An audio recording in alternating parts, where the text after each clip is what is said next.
Hi hello नमस्ते, स्वागत आहे तुमचं माझ्या आणखीन एका नवीन व्हिडिओमध्ये।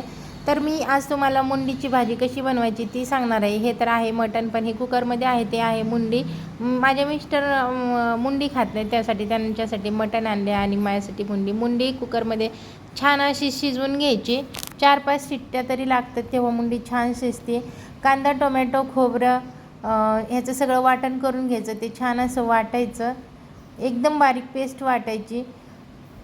तुम्ही पाहू शकता, एकीकडे मुंडी एकीकडे मटण शिजत आहे। कणिक मळून घेतली। चपाती माझ्यासाठी मिस्टरांसाठी चपाती, माझे मिस्टर भाकरी खात नाही, त्यांच्यासाठी चपाती आणि माझ्यासाठी ज्वारीची भाकरी बनवली।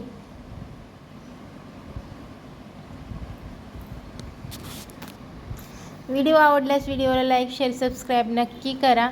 मुंडी वगैरे शिजून झाली, कढईमध्ये तेल टाकायचं। तेल टाकल्यानंतर तेल गरम झाल्यानंतर आपल्याला वाटलेलं वाटण टाकायचं।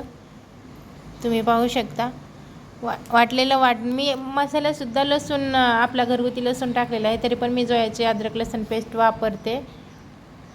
तेल सुटेपर्यंत मसाला छान असा परतून घ्यायचा। नंतर ड्राय मसाले टाकायचे, काळं तिखट, लाल तिखट, हळदी पावडर, धना पावडर, गरम मसाला, मटन मसाला हे सगळं टाकून छान असं मिक्स करून घ्यायचं।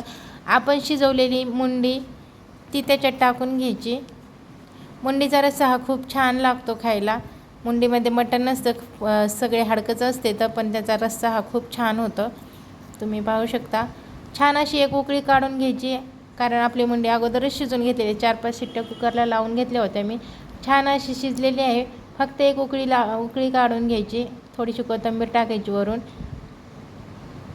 किती छान अशी आपली भाजी दिसते, तुम्ही पाहू शकता। थोडीशी कोथिंबीर टाकते, वाटणात पण मी कोथिंबीर टाकली होती, पण वरून पण थोडीशी टाकते। मुंडीची भाजी झाली आणि आता आम्ही घेतलं जेवायला। माझ्या जेवणामध्ये ज्वारीची भाकरी, भात आणि मुंडीची भाजी। मिस्टरांच्या जेवणामध्ये भात, चपाती आणि मटणाची भाजी। छान असं जेवण केलं आम्ही। मायरा आमच्या शेजारीच खेळत होती। तर तुम्हाला माझा आजचा ब्लॉग कसा वाटला ते कमेंट करून नक्की सांगा। भेटूया नेक्स्ट व्हिडिओमध्ये, तोपर्यंत बाय।